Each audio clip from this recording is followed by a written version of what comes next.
তো এবার দেখি আমরা common emitter connection. Common emitter কানেকশনটা কীভাবে হবে, নাম থেকে আমরা কি বুঝতেছি, ইনপুটটা যাবে আমাদের ইমিটার, কমন থাকবে ইনপুট এবং আউটপুটে। তাহলে ইনপুটে আর কি থাকবে, বেস থাকবে, আর আউটপুট অবশ্যই অলওয়েজ কালেক্টর, তাহলে আউটপুটে থাকবে কালেক্টর। তাহলে বেস এবং ইমিটার মিলে ইনপুট হবে এবং কালেক্টর এবং ইমিটার মিলে আউটপুট পাবো। তো এই ধরনের কানেকশন হবে। দেখেন এখানে কানেকশনটাকে আমাদের আগে যেটা ছিল এনপিএন ট্রানজিস্টর সেটাই রেখেছি, শুধু একটু ঘুরিয়ে দিলাম। কেন, কারণ আমাদের কমন রাখবে এবার ইমিটারকে। ফিগারগুলো মনে রাখবেন, ডিফারেন্স দেখবেন কার সাথে কার ডিফারেন্সটা কী। তো এখানে কানেকশন দেখেন, বাকি সব কিছু সেম, ডিফারেন্সটা কোথায় আছে, তখন ছিল এখানে ছিল আইবি, অর্থাৎ কমন পার্টে ছিল আইবি, এবার কমন পার্টে আছে ইমিটার। তাহলে ইনপুটে চলে যাবে আইবি, তাহলে আইবি অর্থাৎ বেস এবং ইমিটার দুটা মিলে আসবে এখানে ইনপুট। আউটপুট সিমিলার আগেটার মতোই আমরা পাবো কালেক্টর এবং ইমিটার থেকে। তাহলে ইনপুট হবে ফরওয়ার্ড বায়াস, আউটপুট হবে রিভার্স বায়াস, এটাও আগের মতো। তাহলে এই এনপিএন ট্রানজিস্টরের জন্য আমরা কি দেখলাম, এটা কী ধরনের কানেকশন, কমন ইমিটার কানেকশন কীভাবে বুঝলাম। ইমিটার যেটা সেটা ইনপুটেও আসে আউটপুটেও আসে।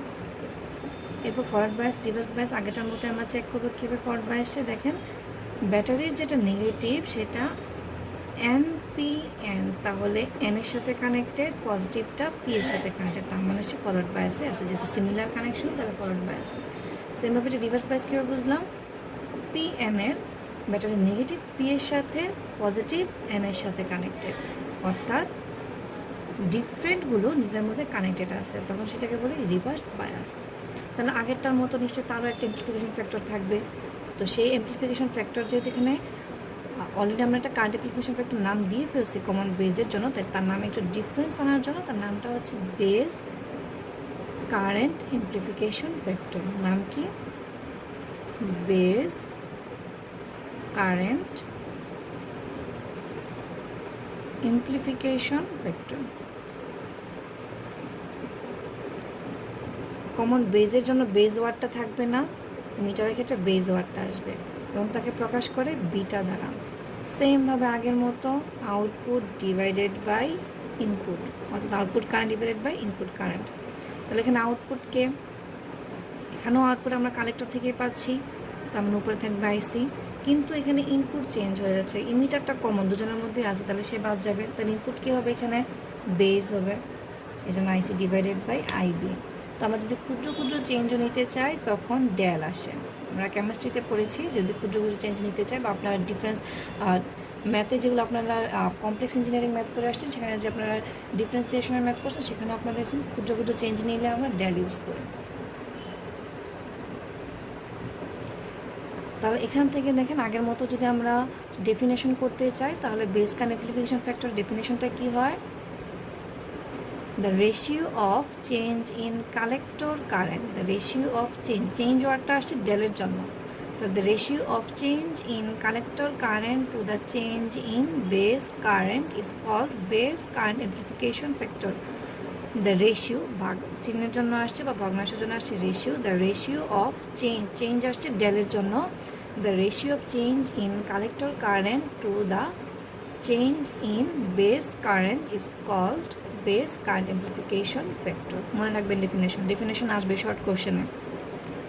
এরপরে যদি আমরা কালেক্টর কারেন্ট যেটা, তার জন্য যদি একটা এক্সপ্রেশন দেখতে চাই তাহলে এখানে এক্সপ্রেশন কী হবে, বিটা থেকে যদি বের করতে চাই তাহলে ফর্মুলা কি দাঁড়ায়, IC equal beta del IB, right. এরপরে সেম রিভার্স বায়াস, তার মানে একটা লিকেজ কারেন্ট থাকবে, অর্থাৎ আই লিকেজ থাকবে। তো কমন ইমিটারের ক্ষেত্রে সেই লিকেজ কারেন্টের একটা নাম আছে, যেমন কমন বেজের নাম ছিল আইসিবিও, এখানেও একটা নাম আছে, তার নাম ICEO, common emitter when base is open. তেমন অদ্ভুত জিনিস খেয়াল করে, কানেকশন কি সেটা দেখতেছি না, দুটার ক্ষেত্রেই যারা হচ্ছে আউটপুটে থাকতেছে, আইয়ের ক্ষেত্রে দেখেন নামকরণটা সেভাবে আসতেছে আইসিই, এবং ওপেন রাখতেছে কোনটাকে, যে ইনপুটে ছিল অর্থাৎ বেসটাকে। সেমভাবে যদি আমি আগেরটাকে হিসাব করতাম তাহলে দেখেন এখানে আইসিবিও ছিল, অর্থাৎ সি এবং বি, এবং ওপেন কোনটা, ই। মনে রাখবেন, ফিগার থেকে মনে রাখবেন, তাহলে ভুলবেন না। তো দেখেন আলফা এবং বিটার মধ্যে একটা রিলেশন আছে, আমরা সেটা দেখবো এখন। আবার আলফা বিটা রিলেশন, আচ্ছা আগে আমরা আলফা বিটা রিলেশন দেখি, এরপর ম্যাথ দেখি। তো আলফা বিটা রিলেশন থেকে আমরা কি দেখব? প্রথমে ধরেন আমরা বিটাকে আলফা দ্বারা প্রকাশ করব। কি বললাম? বিটাকে আলফা দ্বারা প্রকাশ করব। এখন আমরা কি জানি? বিটার formula base current application factor ইকুয়ালটা আমরা কি জানি? আউটপুট অর্থাৎ আইসি ডিভাইডেড বাই ইনপুট ছিল, অর্থাৎ আই বি, এটা ছিল। এখন এটাকে যদি আমরা 1 নং সমীকরণ দেই, এরপর আমরা কি জানি? নর্মালি ট্রানজিস্টরের জন্য তাদের এনপিএন বা পিএনপি যে ট্রানজিস্টর ইউজ করেন না কেন, তিনটা টার্মিনালের ক্ষেত্রে আমরা জানি আই ই ইকুয়াল অর্থাৎ ইনপুট ইকুয়াল টু আউটপুটের সামেশন, যেটা আমরা কেসিএল অ্যাপ্লাই করে পাই। তো এখান থেকে আমরা আই বি যদি আমরা ডেল দিই, সবগুলোকেই ডেল ধরলাম, সবগুলো ক্ষুদ্র ক্ষুদ্র চেঞ্জ নিব, তাহলে এখান থেকে ডেল বির একটা মান বের করা যায়। ডেল আই বি এর কী দাঁড়ায়? Del I E minus del IC. এই মানটাকে আমরা এবার এখানে বসাবো, 1 নং বসাবো। তাহলে ফ্রম 1 কি পাচ্ছি আমরা? Substituting this value of I B in equation 1 we get, আমরা কি পাচ্ছি? Beta equal to del IC divided by del I B এটাই কি লিখবো? Del I E minus del IC. টোটালটাকে দেখেন, আমরা উপরে নিচে সম্পূর্ণটাকে যদি আই ই দ্বারা ভাগ করি তাহলে কি দাঁড়ায়?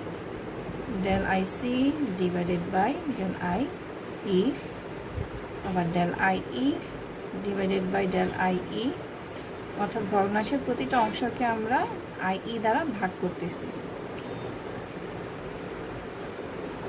তাহলে দেখেন তাহলে কী দ্বারা? আমরা কি জানি? Alpha equal to del IC divided by del I E, তাই না? Input divided by output. তাহলে এটা পরিবর্তে লেখা যায় কি? আলফা। এর পরিবর্তে কি লেখা যায়? দুইটা সেম জিনিস, সিমিলার জিনিসের ভাগ, তাহলে 1 মাইনাস এর পরিবর্তে লেখা যায় আলফা। তাহলে বিটা ইকুয়াল টু কি? Alpha divided by 1 minus alpha, যেটা আমরা একটা ম্যাথের জন্য ফর্মুলা আগের ক্লাসে বলে দিয়েছিলাম। এই ফর্মুলাটা কীভাবে আসে সেটা এখন বলে দিলাম। আশা করি আপনারা বুঝতে পারছেন। তো আমরা এখন অন্যটা দেখি যে আলফা থেকে কীভাবে বিটা বের করা, সেটা দেখলাম। এবার কি দেখব? বিটা থেকে কীভাবে আলফা বের করা। তাহলে এটা ছিল পার্ট 1। এই ফর্মুলার পার্ট 2 দেখি কীভাবে করব সেমভাবে। তাহলে এবার সিমিলার প্রসেস হয়। তাহলে এবার আমরা আগে আলফার ফর্মুলাটা লিখবো। আলফা ইকুয়াল টু কী জানি আমরা? Del IC by del I E. সেমভাবে এটাকে 1 নং সমীকরণ দেই। এরপর আবার আমরা জানি আই ই ইকুয়াল টু কি? I B plus I C. এখন নিচে কি আছে? আই ই আছে। তাহলে কি আমাদের এটাকে চেঞ্জ করতে হবে? চেঞ্জ করতে হবে না, এটাকে আমরা ডিরেক্ট 1 নং বসিয়ে দিই। তাহলে আলফা ইকুয়াল টু কী পাবো? Del IC divided by del IB plus del IC. তাহলে আমরা কি দেখতেছি? এই যে আলফা বা বিটা যেটাই আমরা বের করতে চাই, একটা থেকে যদি আরেকটা সম্পর্ক দেখতে চাই, তাহলে আমরা দেখব ভগ্নাংশের নিচে কে আছে, এই সূত্র থেকে সেইটাকে আমরা আলাদা করব। এখানে যদি নিচে ডেল আই ই আছে, তাহলে আমাদের এখানে আলাদা করার দরকার নাই, সরাসরি ফর্মুলা বসাই দিলে হচ্ছে। কিন্তু আগের যেটা আমাদের ছিল আলফার মাধ্যমে বিটাকে প্রকাশ করা, সেখানে যদি নিচে আই বি ছিল, এই জন্য আমরা আই বিকে একপাশে নিয়ে আসছিলাম। তো সেমভাবে এখানেও দেখেন আমরা চাচ্ছি কি বিটায় আনতে, তাহলে বিটার ফর্মুলা কি? আই সি ভাগ আই বি, তার মানে সবগুলোকে আই বি দ্বারা ভাগ করতে হবে। তাহলে ডেল আই সি ভাগ del I B, del I B ভাগ del I B plus del I C ভাগ ডেল আই বি।